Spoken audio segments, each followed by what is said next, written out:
pa sange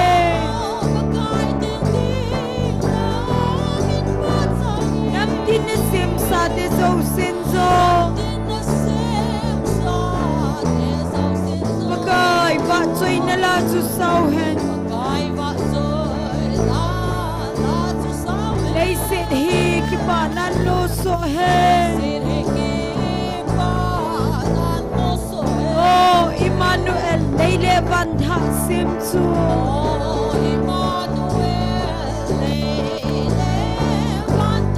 adung le avai za leng len ka vele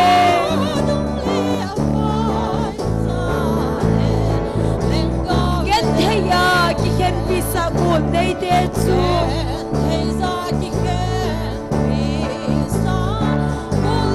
van mun lo pi a apelo ka mode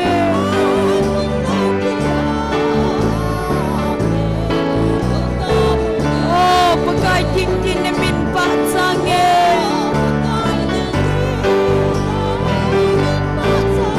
nam tin na sim sa de zo sin zo kai pa choi na la chu sau dei si hi ki pa nan lo so he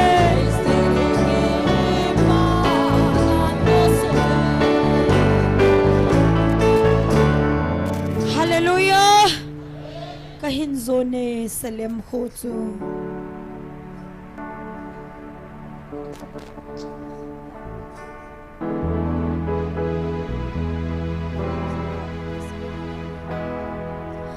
kahin zone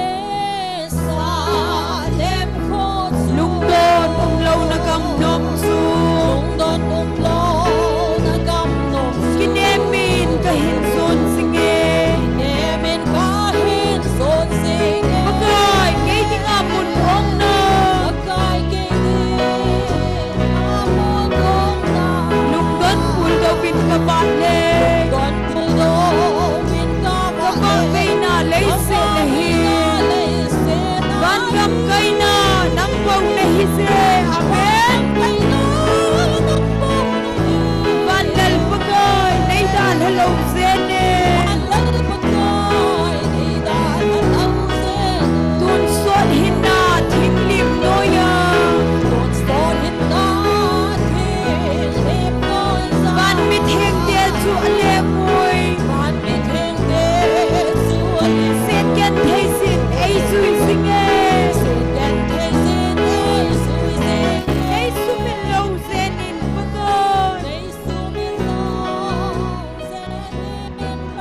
ka ba le ka ba kai na lấy se na he van gam kai na nang bau na hi se van lal pakai nei dal hello se ne kama thina zo den le ne Nangal hinna gamba nahi Van gam ka hung hun so na de O van hagaw nay pui hoi se Amen Lungdan pul do bin ka ba le Ka ba may na lay se nahi Van gam kay na nang mong nahi se Van lal pakay nay dan hello se ne Kahin so ne salem ko su Amen Lugdon umlaw na gamnom su Kinemin kahin so singe ahiye Pagay kay di nga munon na Lunggan pul do pin ka ba le Ka ba bay na lay se na he Van gam kay na nang mong na hi se Van lal pagay nay dal hello se ne Tun son hin na thing lim no ya Van mi theng de chu aleng oi Set ken thei na nay zui singe Nay sumil lo zenin pagos Lungdan pul do bin ka ba le Ka ba kay na lay se na he Van gam kay na nang mong na hi se Van lal pagay nay dan hello se ne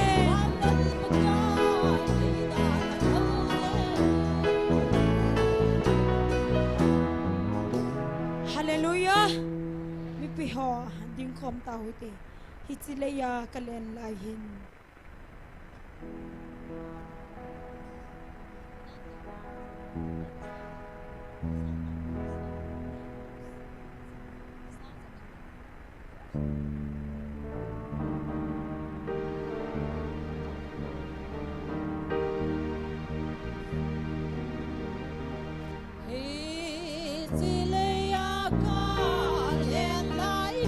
Lungdon na sing bau ka mo Thina soldan lui ka gal kai te Amen Pagay day na anga ka umding Amen Oh nay mo sa inasim salem Gold day mitheng de lena Kiken law na ga Nay lung sin na hindal ha Oh idile hum hum ta de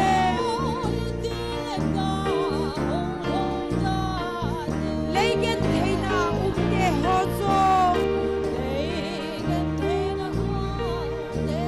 Kun law pi chuan hun te Si basa tele pan mitheng te Salem pagay chu ba chu yui Amen Oh nay mo sa inasim salem Gold day mitheng te lena Kiken law na ga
ka hung ta de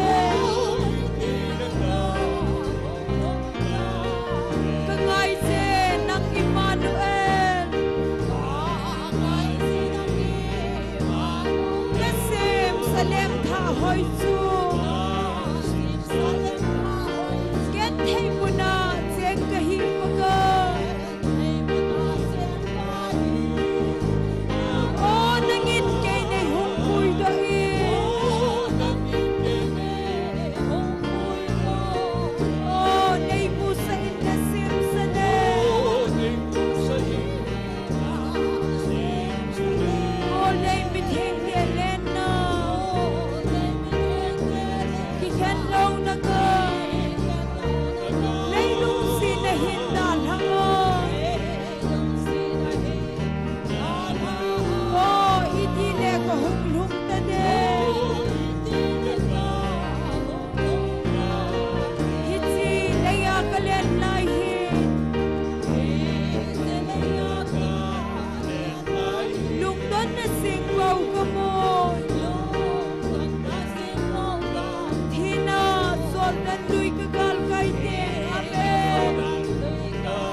Hallelujah. Pagkaya pai. Pat Zosen.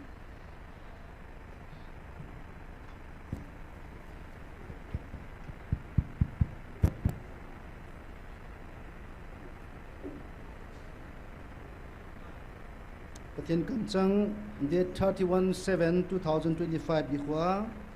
ai ho pinau somni langa le somni lagu kan simdo no me aji chu ke ma thagau ka hin hijia chu ke ma lunghai na ding le ke ma lung chamkim na ding chu nang hon thagawa me na tiwa thagawa nei ho diu chu ke ma lunghai na pe na hi a hin nang ho wang mi mu silatai tomna na changwe aji chu nang hon zong na hetawe ke ma zong lei sina kalen laijin si alin zong gi na nejin bachan zong gi bu nejin ahin la mihim chapan wang lungap na ding zong ananei lo a hi somni lagup na keima lei sina kalen laya zong hitabang ho chu kana ho pa a hi hiji chun tunia keima eita sana eizui ho chun keiman kabol bang banga nang hon zong hichi na to la diu chu keima lunglam hi bove keima eizui chun keiman kapal hole kathu ho chu ahin thu jingding ahi in hichi chun keima eita sanle kathupi nani naw phun do na ahi bove pathian kam chang sim do ho ata san ho zo sin hepda hung ho zo si tho zo the divin phathei bo pi taw han tuni pathian thwai lam kai diu Dr. Hagin ahi in pathian wa chaila seding nunga Florence nunga tin nei hing nunga Jennifer amo changa ko na pathian wa chaila ngai diu sule puje fakaya ko na Dr. Hagin phat nei phat le amanan coding chang chu pathian wa chaila sedi ho in pile taw khom na mang di he bin tuni hi ni kho zage le som nga le gate ahi tai tang lova pathin thupi taw na me iti khom naw tuni ve likho zage le somnga le gate thing tai pathin thang ba na pathin ko ma ki pa thon se counseling class Saturday ni kho si akibol jong vel zala som la ko thing tan jani ni kun mi som sagi le thum apangin loling ta in pathin la chapu yang pathin amangin aza hojang lungdul thei le ovin counseling class loling ta in chai na min pathin ko ma ki pa thu seutin tuli chan gia counseling apanga thagawa ping taon thagawa pilin the na ding patheninga taon na anamang kinautin chule chilai mun ahung ho zani ni khon pastor thangneu ma jing zong a family changan puisin counseling ang pami tunin chilai mun taon na panga taon na mai ti ko nga ni sia pangjing ho counseling apang khalo lai invale ai ma hi in family ho hi in ipan te divin ikidei sa le ve chule tauna ni na hen to chu counseling lol hin le likho jege le som ngali ge chan pathine ai puinau ke pa tu se na hen abana tauna he dewa gmf di mun tauna silai mun tauna mun ai chi lo dinga thu so bol ho mission lam kai ne ho zo se tunin hichi meeting apanga thu so hin ne ho he tunin taw pi te chule gmf di do dal na silai muna taw ne man ho pathin ko mai taw ho hi do dala video hin sema ai lo facebook la hen youtube han lang hi zo le whatsapp la hen comment hoi lo lo pau ho zo siang taw pi te tu ni pathin hin khodam na nei panawa silai muna ai ho pi pau hi pathin hi ti ki chi sra he the na divin pathin ho pi wa amo ho zon ki sia lai munan bu na divin pathin nga taw nei pi chule tuni in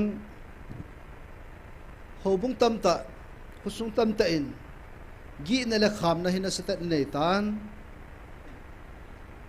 hicha ko na kicha hunglo ai lo le nung chona ada sa sa silai muna ki phong hi satan hi ti a hobung mi hobung lam kai ho le husung ho son ase sa go jang umai ta akho le jing tunin kusung lam kai ho ho bung lam kai ho hitabanga mi gi ho jang itaw pi diu chule gi na chang pathin tu pon ta sana taw na mga pang ho zo sin jong I tho zo I do zo the na divin taw na neu te pathin kam chang isim do tawin pathin jong le sila len laya manan to hin tu ne ho I tho zo diu chu pathin a thutip a thupi e hin tu ne izo theina divin thaha na thumote pathen la chate hojong amina ki pana athang thanga ke howa in ko mangai e ho amho min khatlani chlai mon pulpi na khat vem khat an min phawla apuna theidan da no kidang tu ni na mohon la adem zo se hin evangelist no hi ipi pya ho tam to asod nyawati pa ang khu ke sang ke hin so pi pusal gup lang kan hin anyaw pen sanga dong na lai tamil ko thang khula ti to pi pya ho to thila microphone choi pa ti to beti khoni howe khusung khanang na cheng khom ka hiven pathiana ho dana di lo pha na ho sapu au pa hin ra hin anno do hi kum so ta hi ta ama khoi ti khon na sata in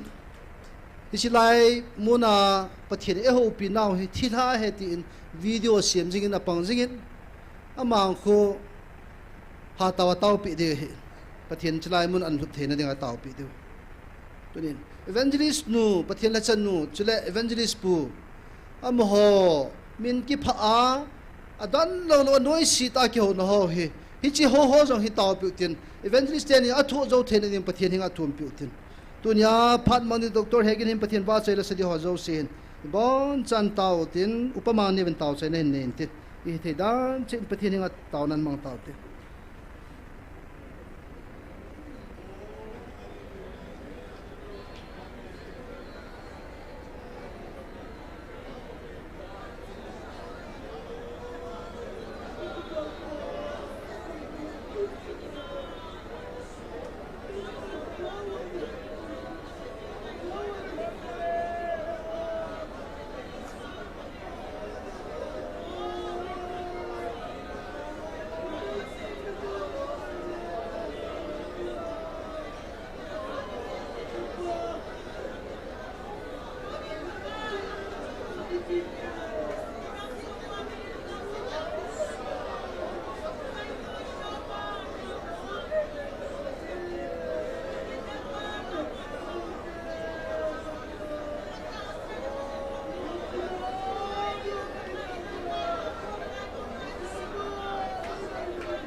Hallelujah, hallelujah. Kakipa ve pakai tu ni sangia ni kho zaget le somaligit. Sana tao na may ti ikong dingal hasam law bi apakai kanam pumpiu telanga insung mi hizatu ni azong. Nei kho khom je evena min thing lo pi ka hin thang ba ve nahi. Pakai ka gam sung wa hau sa opa tu nei vai hom ho ting la hau hil ho. Pakai tu tan vai hom ho abon sanangin na musu kejin. Tunin na ngin na o nei vil naw le hichilai kanamu na tundo na dinga. Nangin ki ho ako na nange hichitaw na may kati khom naw hi. Asumit ding le asuza ding ki go nangin na musu keye. Tunin pakai kanam sung wa hitabang lunggel lungput nei hole. Silay mo na tay to ma na o tay to ma na latsa ho. Sumin sit na ding apan lo ho zo siningin. Na ho pi at sung wa na melchi na nakoy din na koma kahin taw pi ve. Tunin pakai kingon som sa mansa na suwa nangin ay umpikit wa na latsa pung din pin lang. Nawa choy lahin sa ding pan mun hin loading zo sew nangin na din pia. Do kha nga taw ho zo si kahibin na lagawan ay op kumba par ho hiboy na matsa nay chay sa diba. Kapar ho hin kay mo ho zo si zo na ta kong kilhan do so kay wa. Hiza na chuhat chung nung kapakayo. Nazar Jesu mina na ko makataw ko mo hi. Amen.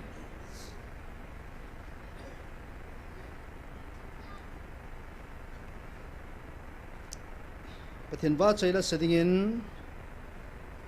nunga Florence tinneilhing Jennifer abon chaven aban ban hung kilhavin tin ichi sunga chun pathin lenggam na anatong khom kinutin isejing mabangwin silai mona ki mancha na hozo si ati in thau ho hi ki cho jing o he pathin lenggam nan tong khom kinutin nunga hon in don pi kinuwin tin tun pathin ba choy la sadi ho ban bana kilhading in phat kan pi.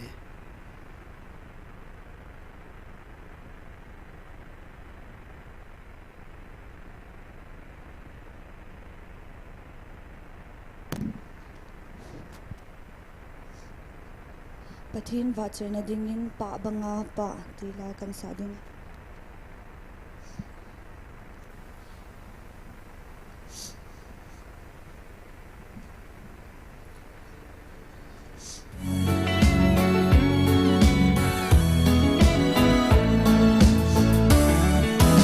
Sidley lung kham na ki khan na hi zong le chung gam ngun nup na gam a hi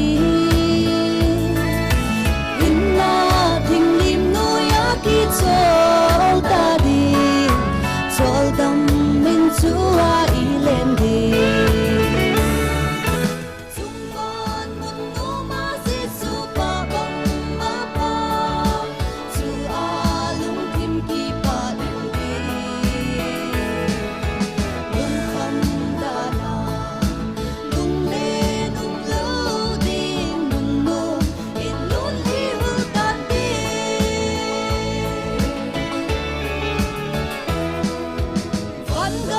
lam suna ai ho ichi layun hasad na tam pi a u mit hi lungin hasad na tam zong le van gam il hun ting be tan te chung van mun nu ma si su pa bang a pa chu a lung kim ki pa den di lung kham da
lai sa te ho patini chan chi wa dingin phathei bu pi tau hai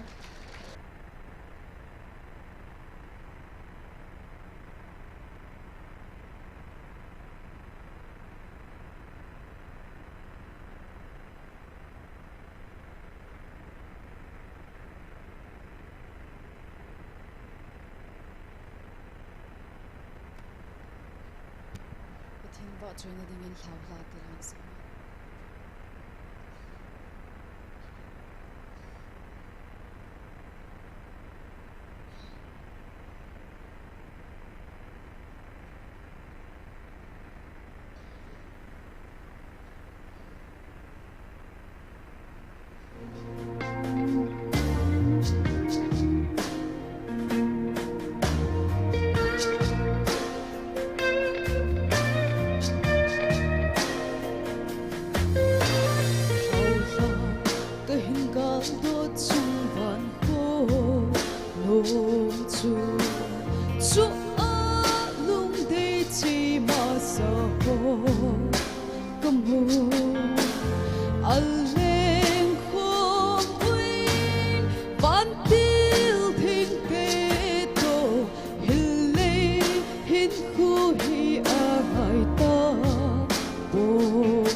anok na ding thu ka sei thei bo lei mi him commit a hill so low dol ale now gam ka gal dot le allah ya hin na tui along dile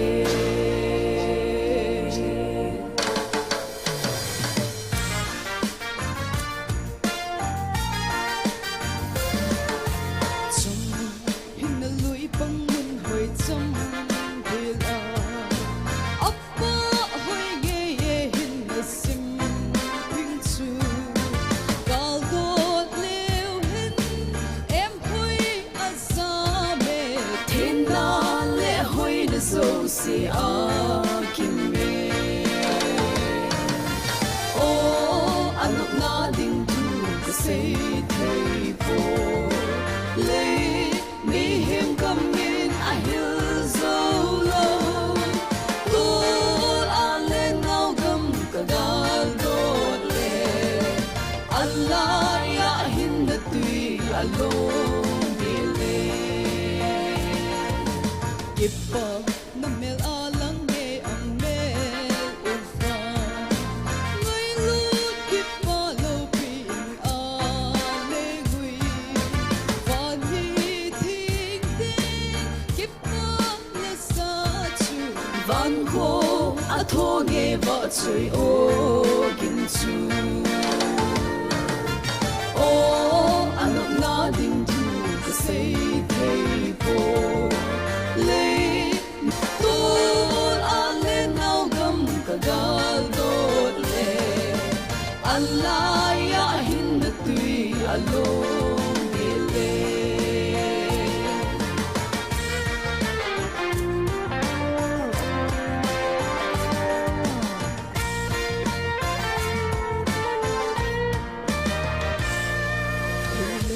sit ka khul sin na hi ka ta ha te chukam no ma ke song ka leng ta ding va ni thing ting to fa chui la sa kong kon chol ta nge ai hat pa ko ma oh anok na ding thu ka sei thei po le mi him come in a hill so low gal dot le allah ya hin na tui along dile pae pathin phathei bu pi ta hai